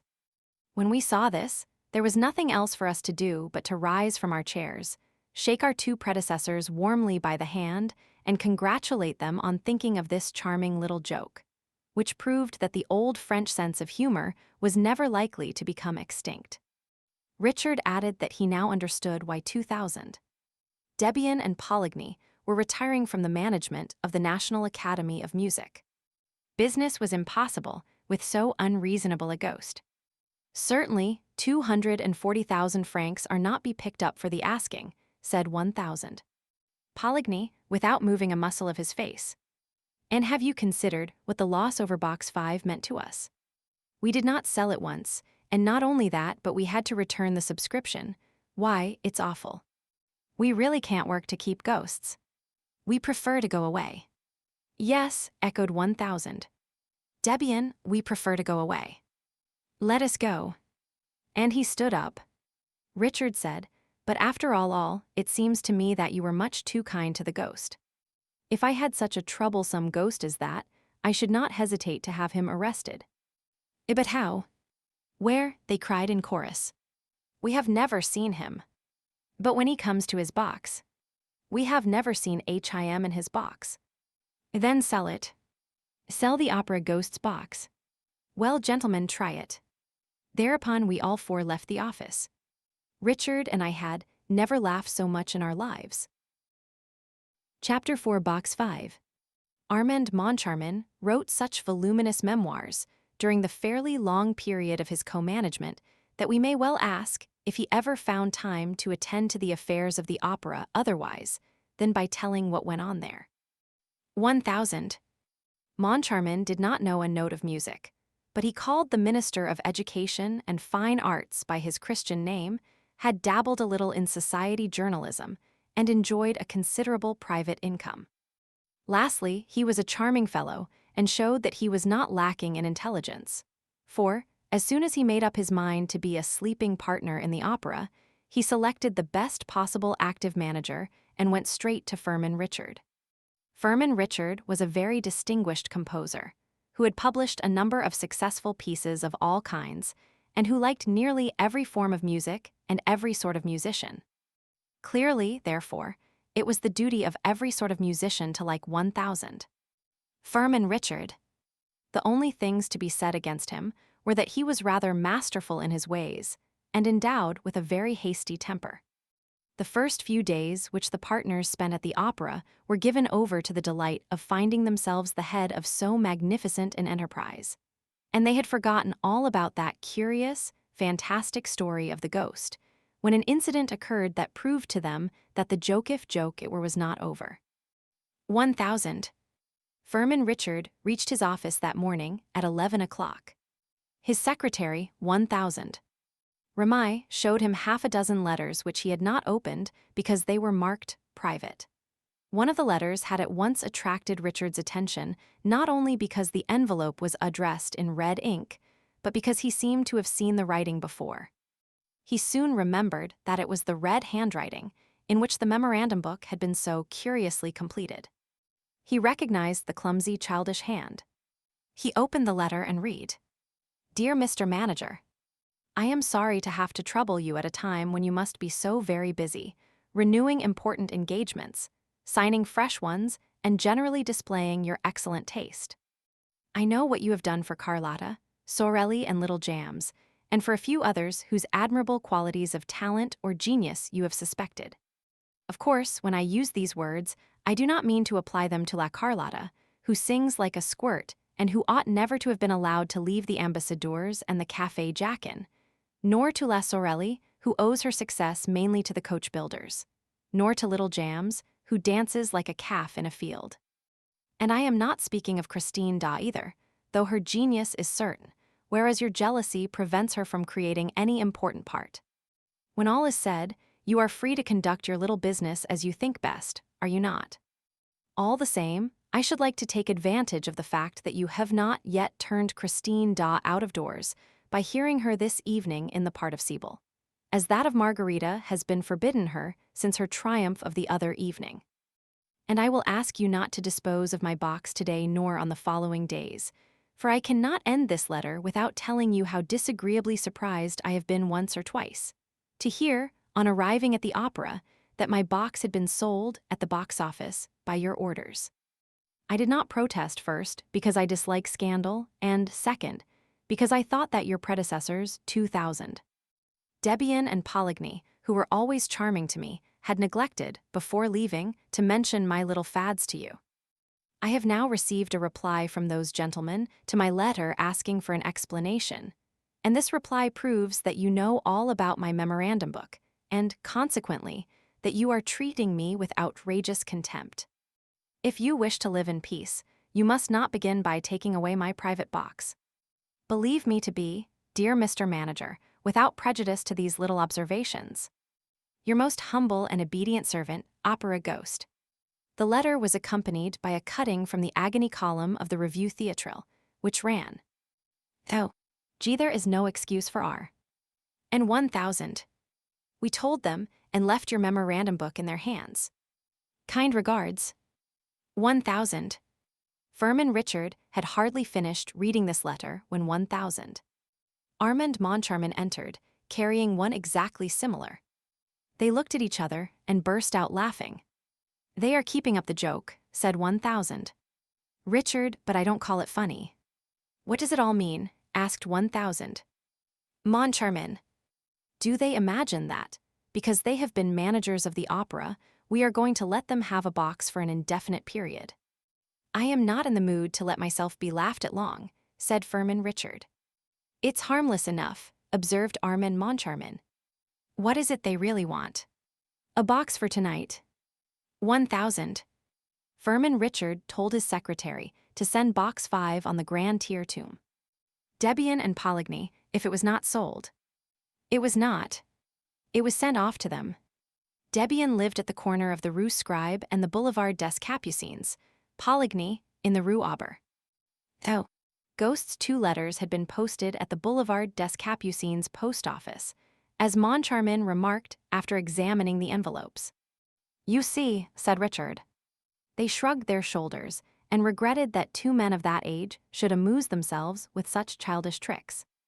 They might have been civil for all that, said Moncharmin. Did you notice how they treat us with regard to Carlotta, Sorelli, and Little Jams? Why, my dear fellow, these 2 are mad with jealousy. To think that they went to the expense of an advertisement in the Revue Theatrale. Have they nothing better to do? By the way, said Moncharmin, they seem to be greatly interested in that little Christine Daaé. You know as well as I do that she has the reputation of being quite good, said Richard. Reputations are easily obtained, replied Moncharmin. Haven't I a reputation for knowing all about music? And I don't know one key from another. Don't be afraid, you never had that reputation, Richard declared. Thereupon he ordered the artists to be shown in, who, for the last 2 hours, had been walking up and down outside the door behind which fame and fortune or dismissal awaited them. The whole day was spent in discussing, negotiating, signing or canceling contracts, and the 2 overworked managers went to bed early, without so much as casting a glance at box 5 to see whether 1,000. Debian and 1,000. Poligny were enjoying the performance. Next morning, the managers received a card of thanks from the ghost. Dear Mr. Manager. Thanks. Charming evening. Da exquisite. Choruses want waking up. Carlotta, a splendid commonplace instrument. Will write you soon for the 240,000 francs, or 233,424 fr. 70c, to be correct. Meh. Debian and Poligny have sent me the 6,575 fr. 30c. Representing the first 10 days of my allowance for the current year, their privileges finished on the evening of the 10th inst. Kind regards. Oh. J. On the other hand, there was a letter from Debian and Poligny. Gentlemen, we are much obliged for your kind thought of us, but you will easily understand that the prospect of again hearing Faust, pleasant though it is to ex-managers of the opera, cannot make us forget that we have no right to occupy box 5 on the Grand Tier, which is the exclusive property of HIM of whom we spoke to you when we went through the memorandum book with you for the last time. See Clause 98, final paragraph. Except, gentlemen, etc. Oh, those fellows are beginning to annoy me, shouted Firmin Richard, snatching up the letter. And that evening box 5 was sold. The next morning, Richard and Moncharmin, on reaching their office, found an inspector's report relating to an incident that had happened the night before in Box 5. I give the essential part of the report. I was obliged to call in a municipal guard twice this evening to clear Box 5 on the grand tier, once at the beginning and once in the middle of the second act. The occupants, who arrived as the curtain rose on the second act, created a regular scandal by their laughter and their ridiculous observations. There were cries of "hush" all around them, and the whole house was beginning to protest when the boxkeeper came to fetch me. I entered the box and said what I thought necessary. The people did not seem to me to be in their right mind, and they made stupid remarks. I said that, if the noise was repeated, I should be compelled to clear the box. The moment I left, I heard the laughing again, with fresh protests from the house. I returned with a municipal guard, who turned them out. They protested, still laughing, saying they would not go unless they had their money back. At last, they became quiet, and I allowed them to enter the box again. The laughter at once recommenced, and this time I had them turned out definitely. "Send for the inspector," said Richard to his secretary, who had already read the report and marked it with blue pencil. 1,000. Ramai, the secretary, had foreseen the order and called the inspector at once. "Tell us what happened," said Richard bluntly. The inspector began to splutter and referred to the report. "Well, but what were those people laughing at?" asked Moncharmin. "They must have been dining, sir, and seemed more inclined to lark about than to listen to good music. The moment they entered the box, they came out again and called the boxkeeper, who asked them what they wanted. They said, 'Look in the box, there's no one there, is there?' 'No,' said the woman. 'Well,' said they, 'when we went in, we heard a voice saying that the box was taken.' 1,000. Moncharmin could not help smiling as he looked at 1,000. Richard, but 1,000. Richard did not smile. He himself had done too much in that way in his time not to recognize, in the inspector's story, all the marks of one of those practical jokes which begin by amusing and end by enraging the victims. The inspector, to curry favor with 1,000. Moncharmin, who was smiling, thought it best to give a smile too. A most unfortunate smile. 1,000.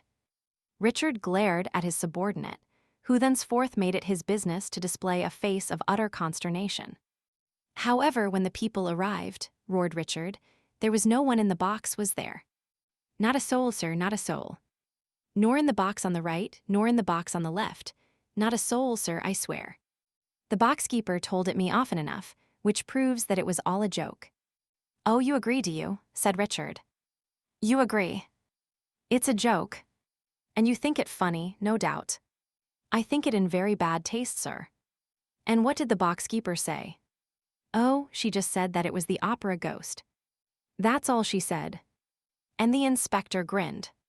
But he soon found that he had made a mistake in grinning, for the words had no sooner left his mouth than 1,000. Richard, from gloomy, became furious. "Send for the boxkeeper," he shouted. "Send for her.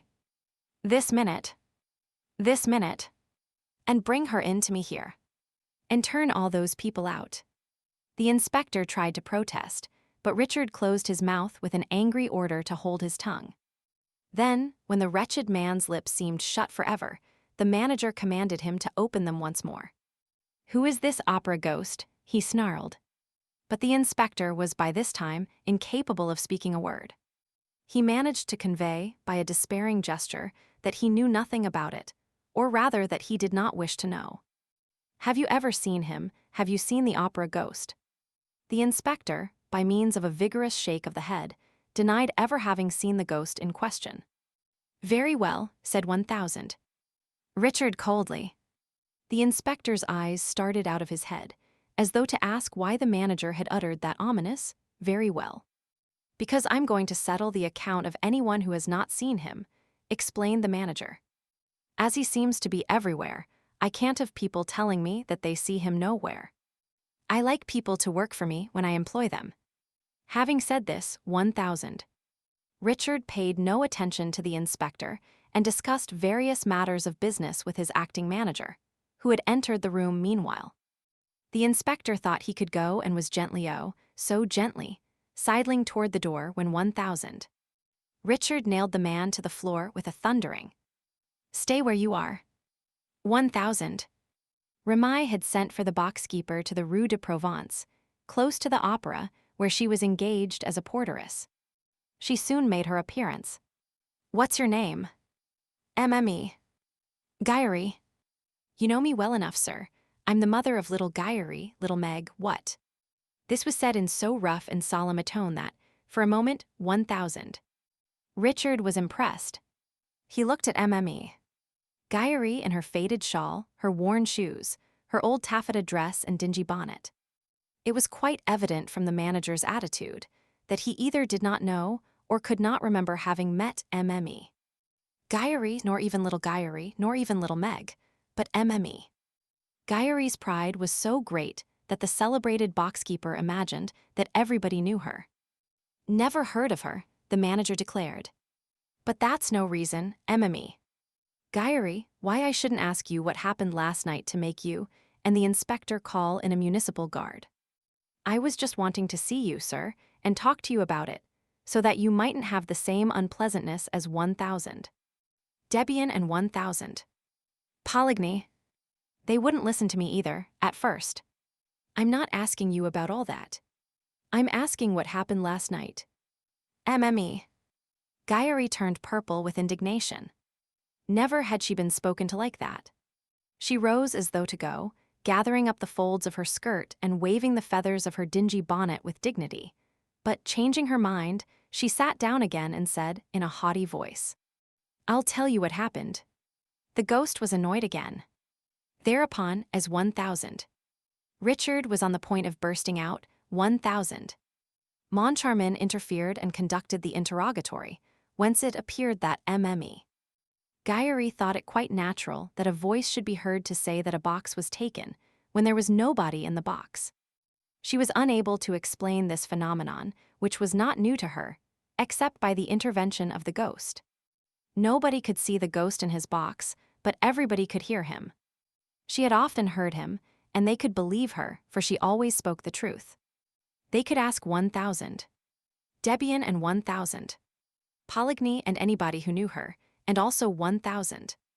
Isidore Sock, who had had a leg broken by the ghost. "Indeed," said Moncharmin, interrupting her. "Did the ghost break poor Isidore Sock's leg?" Mme. Guyery opened her eyes with astonishment at such ignorance. However, she consented to enlighten those two poor innocents. The thing had happened in 1000. Debian and 1000. Poligny's time, also in Box 5 and also during a performance of Faust. Mme. Guyery coughed, cleared her throat. It sounded as though she were preparing to sing the whole of Gounod's score and began. "It was like this, sir. That night 1000. Maniera and his lady, the jewelers in the Rue Mogador, were sitting in the front of the box, with their great friend, 1000. Isidore Sock, sitting behind Mme. Maniera.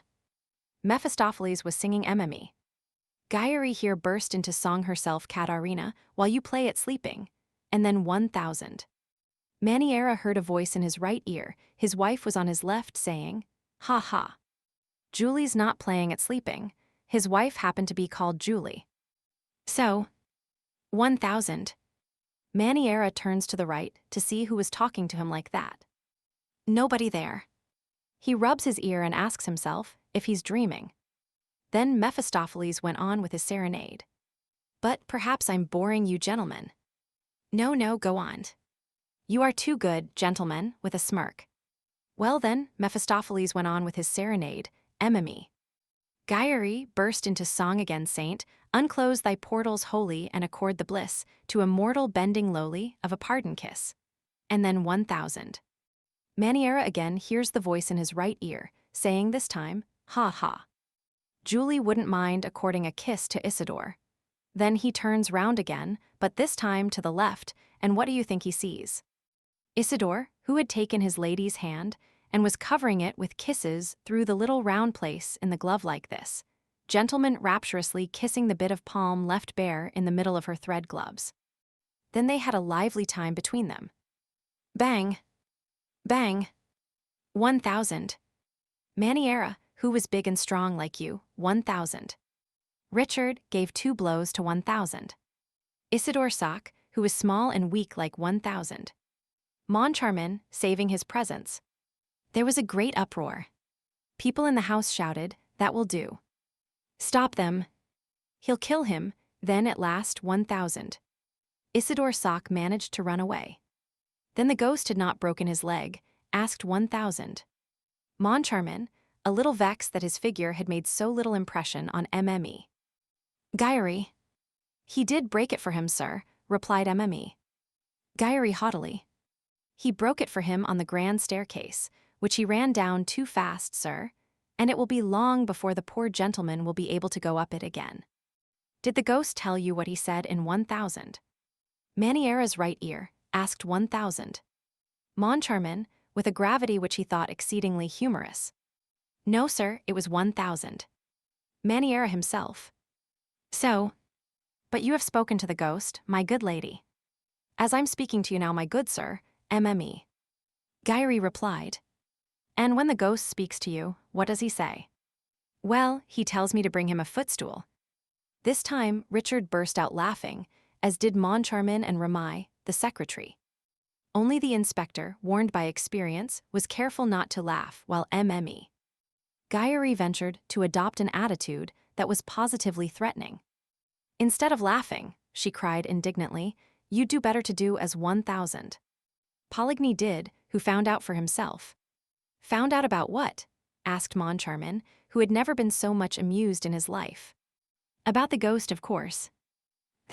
Look here. She suddenly calmed herself, feeling that this was a solemn moment in her life. Look here, she repeated. They were playing La Juive. 1,000. Poligny thought he would watch the performance from the ghost's box. Well, when Leopold cries, "Let us fly," you know, and Eliezer stops them and says, "Whither go ye?" Well, 1,000.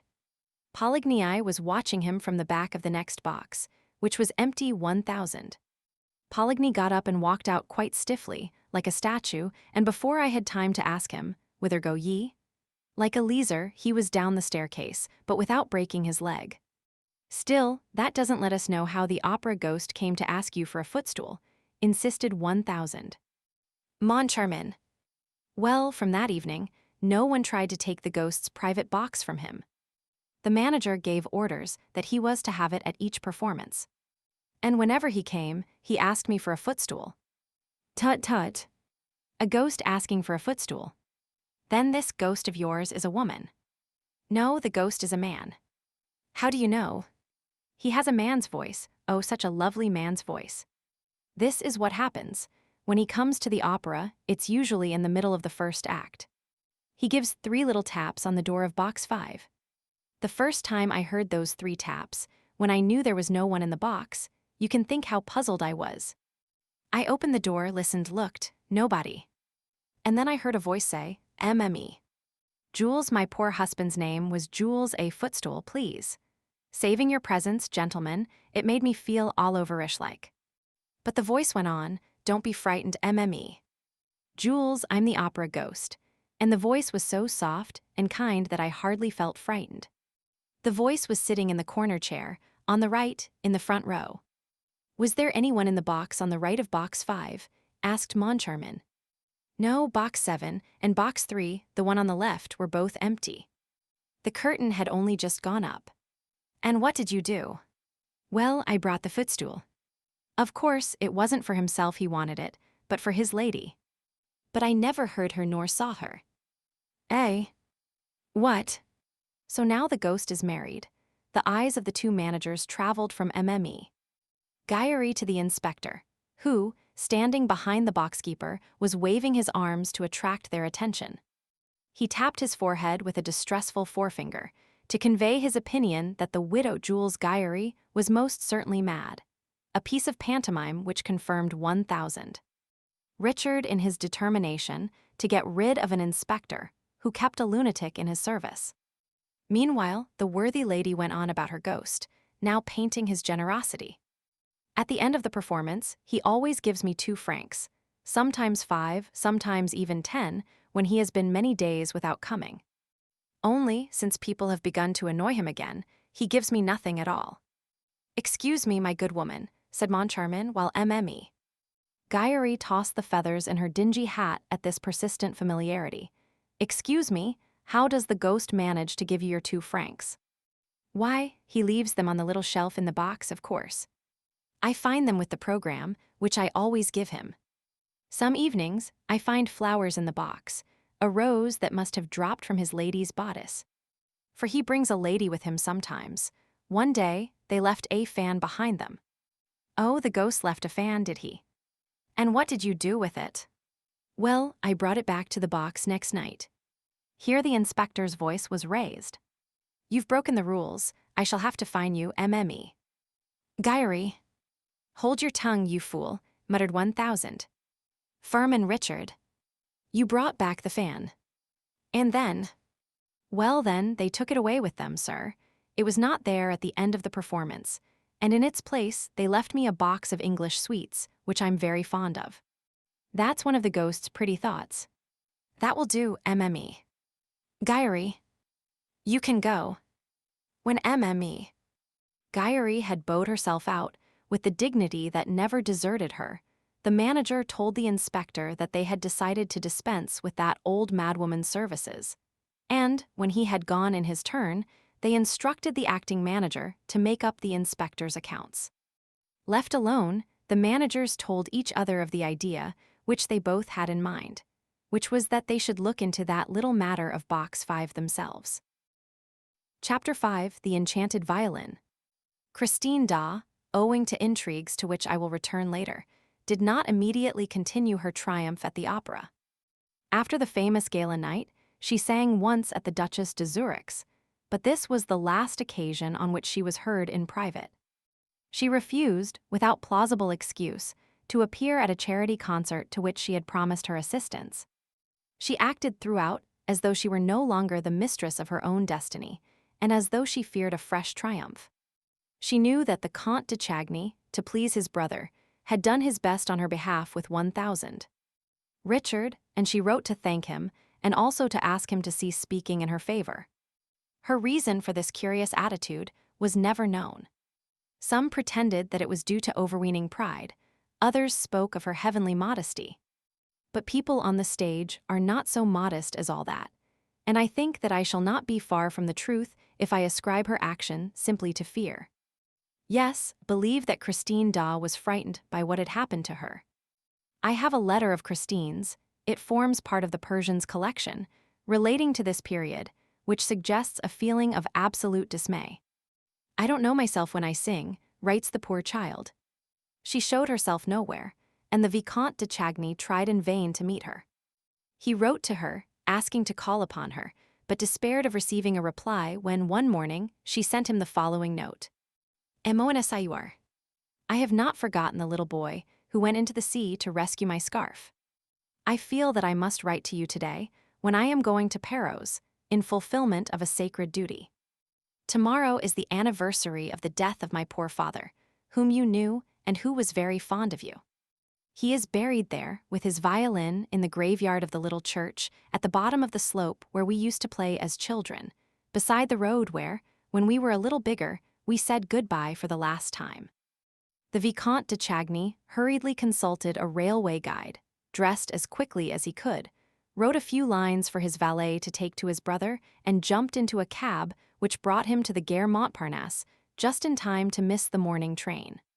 He spent a dismal day in town and did not recover his spirits until the evening, when he was seated in his compartment in the Brittany Express. He read Christine's note over and over again, smelling its perfume, recalling the sweet pictures of his childhood, and spent the rest of that tedious night journey in feverish dreams that began and ended with Christine Daaé. Day was breaking when he alighted at Lannion. He hurried to the diligence for Perros Guirec. He was the only passenger. He questioned the driver and learned that, on the evening of the previous day, a young lady who looked like a Parisian had gone to Perros and put up at the inn known as the Setting Sun. The nearer he drew to her, the more fondly he remembered the story of the little Swedish singer. Most of the details are still unknown to the public. There was once, in a little market town not far from Uppsala, a peasant who lived there with his family, digging the earth during the week and singing in the choir on Sundays. This peasant had a little daughter to whom he taught the musical alphabet before she knew how to read. Daa's father was a great musician, perhaps without knowing it. Not a fiddler throughout the length and breadth of Scandinavia played as he did. His reputation was widespread, and he was always invited to set the couples dancing at weddings and other festivals. His wife died when Christine was entering upon her 6th year. Then the father, who cared only for his daughter and his music, sold his patch of ground and went to Uppsala in search of fame and fortune. He found nothing but poverty. He returned to the country, wandering from fair to fair, strumming his Scandinavian melodies, while his child, who never left his side, listened to him in ecstasy or sang to his playing. One day, at Ljimby Fair, Professor Valerius heard them and took them to Gothenburg. He maintained that the father was the first violinist in the world, and that the daughter had the making of a great artist. Her education and instruction were provided for. She made rapid progress and charmed everybody with her prettiness, her grace of manner, and her genuine eagerness to please. When Valerius and his wife went to settle in France, they took Daa and Christine with them. Mama, Valerius treated Christine as her daughter. As for Daa, he began to pine away with homesickness. He never went out of doors in Paris, but lived in a sort of dream which he kept up with his violin. For hours at a time, he remained locked up in his bedroom with his daughter, fiddling and singing, very, very softly.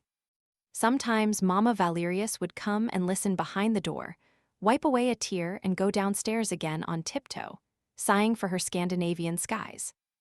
Daa seemed not to recover his strength until the summer, when the whole family went to stay at Perrosgeierk, in a faraway corner of Brittany, where the sea was of the same color as in his own country. Often he would play his saddest tunes on the beach and pretend that the sea stopped its roaring to listen to them. And then he induced Mama Valerius to indulge a queer whim of his. At the time of the pardons, or Breton pilgrimages, the village festival and dances, he went off with his fiddle, as in the old days, and was allowed to take his daughter with him for a week. They gave the smallest hamlets music to last them for a year and slept at night in a barn, refusing a bed at the inn, lying close together on the straw, as when they were so poor in Sweden. At the same time, they were very neatly dressed, made no collection, refused the halfpence offered them. And the people around could not understand the conduct of this rustic fiddler, who tramped the roads with that pretty child who sang like an angel from heaven. They followed them from village to village. One day, a little boy, who was out with his governess, made her take a longer walk than he intended, for he could not tear himself from the little girl whose pure, sweet voice seemed to bind him to her. They came to the shore of an inlet which is still called Träströö, but which now, I believe, harbors a casino or something of the sort. At that time there was nothing but sky and sea, and a stretch of golden beach. Only there was also a high wind, which blew Christine's scarf out to sea. Christine gave a cry and put out her arms, but the scarf was already far on the waves. Then she heard a voice say, "It's all right, I'll go and fetch your scarf out of the sea." And she saw a little boy running fast, in spite of the outcries and the indignant protests of a worthy lady in black. The little boy ran into the sea, dressed as he was, and brought her back her scarf. Boy and scarf were both soaked through. The lady in black made a great fuss, but Christine laughed merrily and kissed the little boy, who was none other than the Viscount Raoul de Chagny, staying at Lannion with his aunt. During the season, they saw each other and played together almost every day. At the aunt's request, seconded by Professor Valerius, Daa consented to give the young Viscount some violin lessons. In this way, Raoul learned to love the same airs that had charmed Christine's childhood. They also both had the same calm and dreamy little cast of mind. They delighted in stories, in old Breton legends, and their favorite sport was to go and ask for them at the cottage doors, like beggars. "Ma'ams, or kind gentlemen, have you a little story to tell us, please?" And it seldom happened that they did not have one given them, for nearly every old Breton grandame has, at least once in her life, seen the Corrigans dance by moonlight on the heather. But their great treat was, in the twilight, in the great silence of the evening, after the sun had set in the sea, When Daaé came and sat down by them on the roadside, and in a low voice, as though fearing lest he should frighten the ghosts whom he evoked, told them the legends of the land of the north. And the moment he stopped, the children would ask for more. There was one story that began. A king sat in a little boat on one of those deep, still lakes that open like a bright eye in the midst of the Norwegian mountains. And another. Little Lot thought of everything and nothing. Her hair was golden as the sun's rays, and her soul as clear and blue as her eyes. She wheedled her mother, was kind to her doll, took great care of her frock and her little red shoes and her fiddle, but most of all loved, when she went to sleep, to hear the angel of music. While the old man told this story, Raoul looked at Christine's blue eyes and golden hair. And Christine thought that Lot was very lucky to hear the angel of music when she went to sleep. The angel of music played a part in all Daddy Daaé's tales, and he maintained that every great musician, every great artist received a visit from the angel at least once in his life. Sometimes the angel leans over their cradle, as happened to Lot, and that is how there are little prodigies who play the fiddle at 6 better than men at 50, which, you must admit, is very wonderful. Sometimes the angel comes much later, because the children are naughty and won't learn their lessons or practice their scales. And sometimes he does not come at all, because the children have a bad heart or a bad conscience.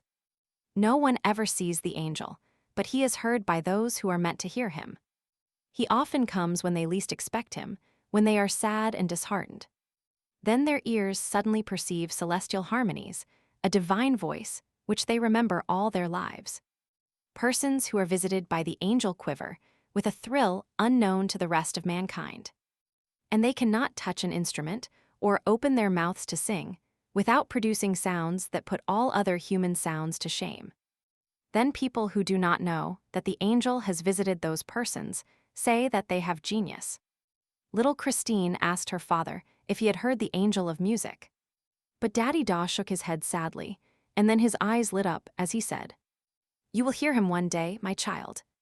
When I am in heaven, I will send him to you." Daddy was beginning to cough at that time. 3 years later, Raoul and Christine met again at Perros. Professor Valerius was dead, but his widow remained in France with Daddy Daaé and his daughter, who continued to play the violin and sing, wrapping in their dream of harmony their kind patroness, who seemed henceforth to live on music alone.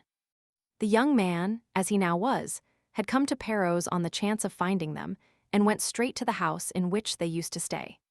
He first saw the old man, and then Christine entered, carrying the tea tray. She flushed at the sight of Raoul, who went up to her and kissed her. She asked him a few questions, performed her duties as hostess prettily, took up the tray again and left the room. Then she ran into the garden and took refuge on a bench, a prey to feelings that stirred her young heart for the first time. Raoul followed her and they talked till the evening, very shyly. They were quite changed, cautious as 2 diplomatists, and told each other things that had nothing to do with their budding sentiments. When they took leave of each other by the roadside, Raoul, pressing a kiss on Christine's trembling hand, said, "Mademoiselle, I shall never forget you." And he went away, regretting his words, for he knew that Christine could not be the wife of the Viscount de Chagny. As for Christine, she tried not to think of him and devoted herself wholly to her art. She made wonderful progress, and those who heard her prophesied that she would be the greatest singer in the world. Meanwhile, the father died, and suddenly she seemed to have lost, with him, her voice, her soul, and her genius.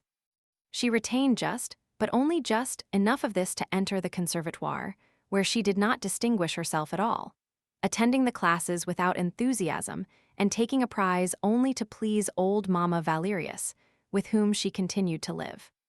The first time that Raoul saw Christine at the opera, he was charmed by the girl's beauty and by the sweet images of the past which it evoked, but was rather surprised at the negative side of her art. He returned to listen to her. He followed her in the wings. He waited for her behind a Jacob's ladder. He tried to attract her attention. More than once, he walked after her to the door of her box, but she did not see him. She seemed, for that matter, to see nobody. She was all indifference. Raoul suffered, for she was very beautiful and he was shy and dared not confess his love, even to himself. And then came the lightning flash of the gala performance. The heavens torn asunder, and an angel's voice heard upon earth for the delight of mankind and the utter capture of his heart. And then there was that man's voice behind the door, "You must love me," and no one in the room. Why did she laugh when he reminded her of the incident of the scarf? Why did she not recognize him? And why had she written to him? Perros was reached at last. Raoul walked into the smoky sitting room of the setting sun, and at once saw Christine standing before him, smiling and showing no astonishment. "So you have come," she said. "I felt that I should find you here when I came back from Mass. Someone told me so at the church." "Who?" asked Raoul, taking her little hand in his. "Why, my poor father, who is dead." There was a silence, and then Raoul asked, "Did your father tell you that I love you, Christine, and that I cannot live without you?" Christine blushed to the eyes and turned away her head. In a trembling voice, she said, "May, you are dreaming, my friend." And she burst out laughing, to put herself in countenance. "Don't laugh, Christine, I am quite serious," Raoul answered. And she replied gravely, "I did not make you come to tell me such things as that. You made me come, Christine. You knew that your letter would not leave me indignant and that I should hasten to Perros. How can you have thought that, if you did not think I loved you? I thought you would remember our games here, as children, in which my father so often joined. I really don't know what I thought. Perhaps I was wrong to write to you. This anniversary and your sudden appearance in my room at the opera, the other evening, reminded me of the time long past and made me write to you as the little girl that I then was." There was something in Christine's attitude that seemed to Raoul not natural. He did not feel any hostility in her. Far from it, the distressed affection shining in her eyes told him that. But why was this affection distressed? That was what he wished to know, and what was irritating him. "When you saw me in your dressing room, was that the first time you noticed me, Christine?" She was incapable of lying.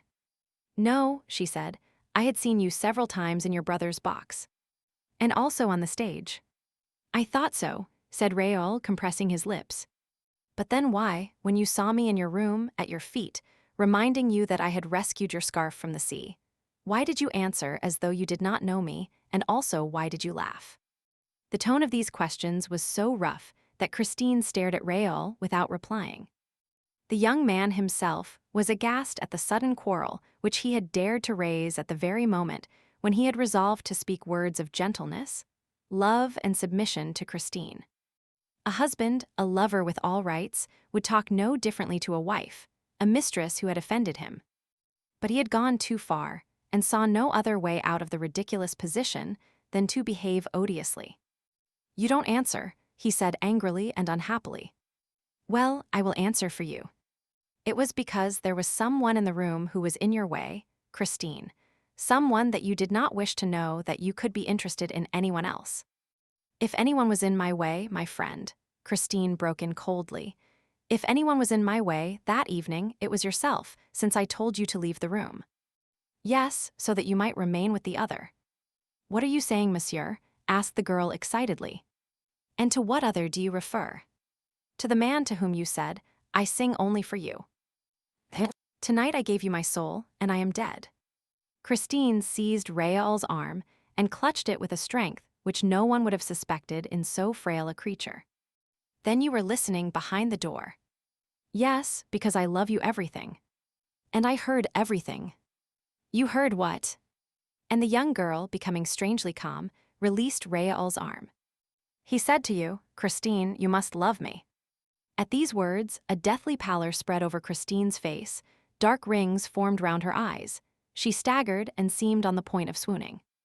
Raoul darted forward, with arms outstretched, but Christine had overcome her passing faintness and said, in a low voice, "Go on. Go on. Tell me all you heard." At an utter loss to understand, Raoul answered, "I heard him reply, when you said you had given him your soul is a beautiful thing, child, and I thank you. No emperor ever received so fair a gift. The angels wept tonight." Christine carried her hand to her heart, a prey to indescribable emotion. Her eyes stared before her like a madwoman's. Raoul was terror-stricken. But suddenly Christine's eyes moistened, and two great tears trickled, like two pearls, down her ivory cheeks. "Christine!" "Raoul!" The young man tried to take her in his arms, but she escaped and fled in great disorder. While Christine remained locked in her room, Raoul was at his wits' end what to do. He refused to breakfast. He was terribly concerned and bitterly grieved to see the hours, which he had hoped to find so sweet, slip past without the presence of the young Swedish girl. Why did she not come to Rome with him through the country, where they had so many memories in common? He heard that she had had a mass said, that morning, for the repose of her father's soul, and spent a long time praying in the little church and on the fiddler's tomb. Then, as she seemed to have nothing more to do at Perros, and, in fact, was doing nothing there, why did she not go back to Paris at once? Raoul walked away, dejectedly, to the graveyard in which the church stood, and was indeed alone among the tombs, reading the inscriptions. But when he turned behind the apse, he was suddenly struck by the dazzling note of the flowers that straggled over the white ground.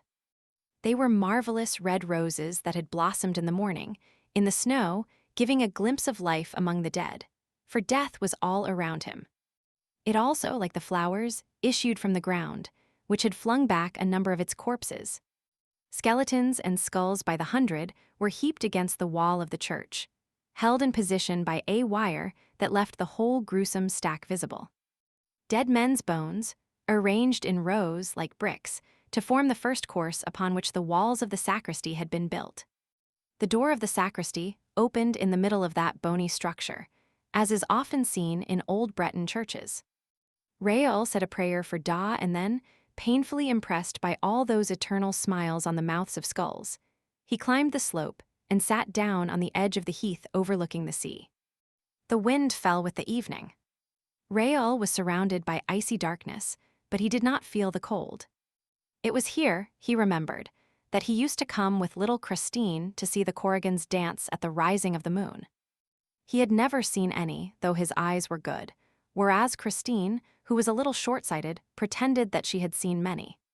He smiled at the thought and then suddenly gave a start. A voice behind him said, "Do you think the Corrigans will come this evening?" It was Christine. He tried to speak. She put her gloved hand on his mouth. "Listen, Raoul. I have decided to tell you something serious, very serious.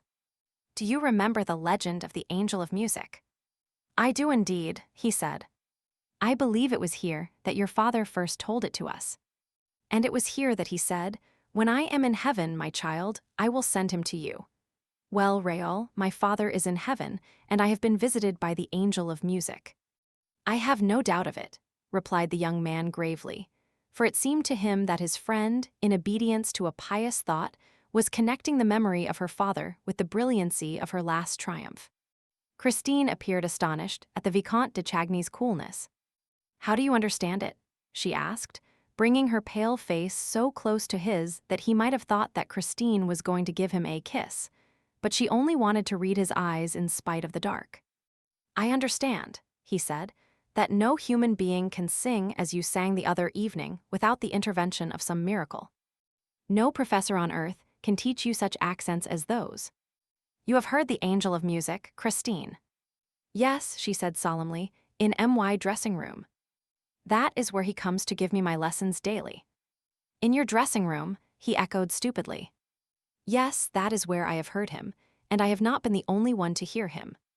"Who else heard him, Christine?" "You, my friend." I heard the Angel of Music." "Yes, the other evening. It was he who was talking when you were listening behind the door. It was he who said, 'You must love me,' but I then thought that I was the only one to hear his voice. Imagine my astonishment when you told me, this morning, that you could hear him too." Raoul burst out laughing. The first rays of the moon came and shrouded the two young people in their light. Christine turned on Raoul with a hostile air. Her eyes, usually so gentle, flashed fire. "What are you laughing at? You think you heard a man's voice, I suppose." "Well," replied the young man, whose ideas began to grow confused in the face of Christine's determined attitude. "It's you, Raoul, who say that. You, an old playfellow of my own." A friend of my father's. But you have changed since those days. What are you thinking of?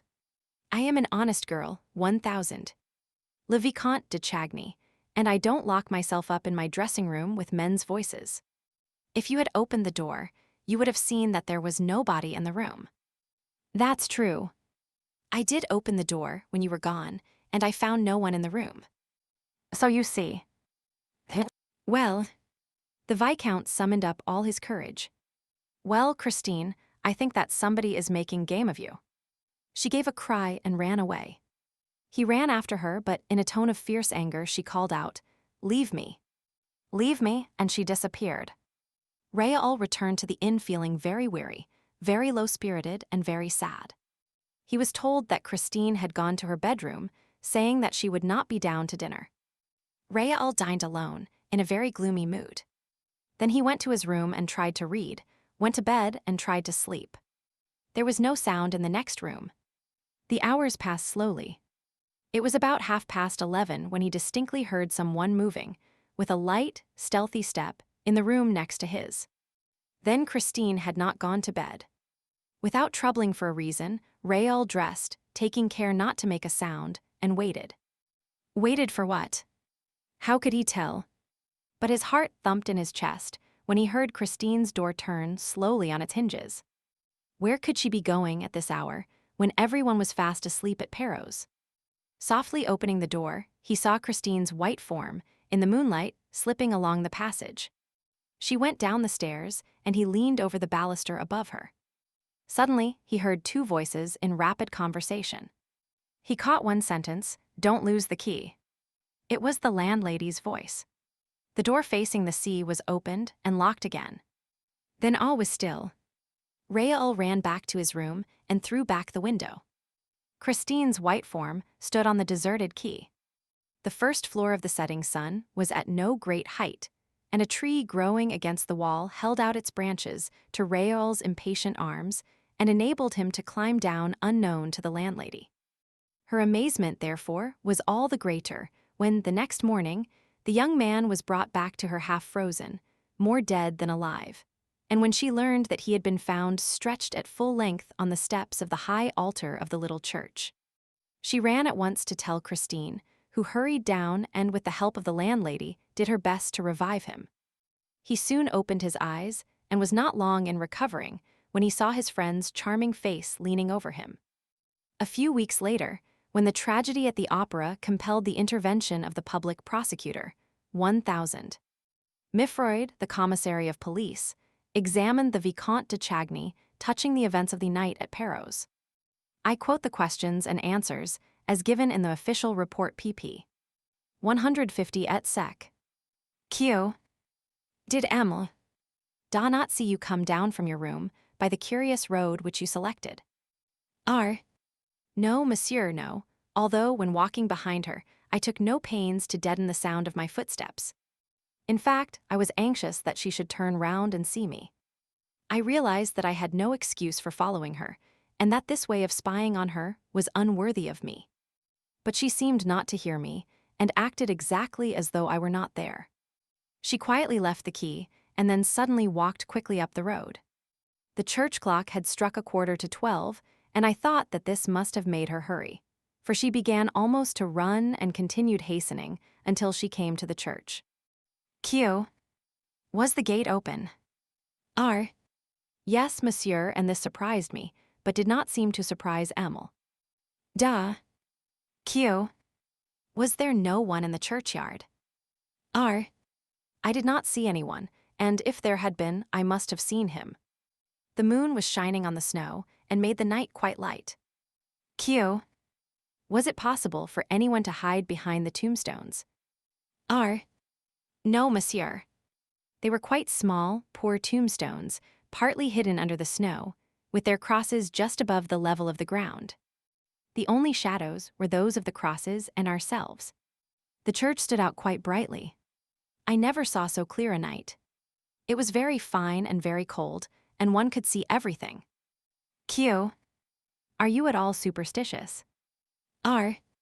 No, monsieur, I am a practicing Catholic. Q. In what condition of mind were you? Are very healthy and peaceful, I assure you. Emily. Da's curious action in going out at that hour had worried me at first, but as soon as I saw her go to the churchyard, I thought that she meant to fulfill some pious duty on her father's grave, and I considered this so natural that I recovered all my calmness. I was only surprised that she had not heard me walking behind her, for my footsteps were quite audible on the hard snow. But she must have been taken up with her intentions, and I resolved not to disturb her. She knelt down by her father's grave, made the sign of the cross, and began to pray. At that moment, it struck midnight. At the last stroke, I saw Emil. Da life-sick, her eyes to the sky, and stretch out her arms as though in ecstasy. I was wondering what the reason could be, when I myself raised my head and everything within me seemed drawn toward the invisible, which was playing the most perfect music. Christine and I knew that music, we had heard it as children. But it had never been executed with such divine art, even by 1,000. Duh. I remembered all that Christine had told me of the angel of music. The air was the resurrection of Lazarus, which old 1,000. Da used to play to us in his hours of melancholy and of faith. If Christine's angel had existed, he could not have played better that night on the late musician's violin. When the music stopped, I seemed to hear a noise from the skulls in the heap of bones. It was as though they were chuckling, and I could not help shuddering. Q. Did it not occur to you that the musician might be hiding behind that very heap of bones? R. It was the one thought that did occur to me, monsieur, so much so that I omitted to follow Emil. Da, when she stood up and walked slowly to the gate. She was so much absorbed just then that I am not surprised that she did not see me. Q. Then, what happened that you were found in the morning lying half dead on the steps of the high altar? R. First a skull rolled to my feet. Then another. Then another. It was as if I were the mark of that ghastly game of bowls. And I had an idea that false step must have destroyed the balance of the structure behind which our musician was concealed. This surmise seemed to be confirmed when I saw a shadow suddenly glide along the sacristy wall. I ran up. The shadow had already pushed open the door and entered the church. But I was quicker than the shadow and caught hold of a corner of its cloak. At that moment, we were just in front of the high altar, and the moonbeams fell straight upon us through the stained glass windows of the apse. As I did not let go of the cloak, the shadow turned round, and I saw a terrible death's head, which darted a look at me from a pair of scorching eyes. I felt as if I were face to face with Satan, and, in the presence of this unearthly apparition, my heart gave way, my courage failed me. And I remember nothing more until I recovered consciousness at the setting sun.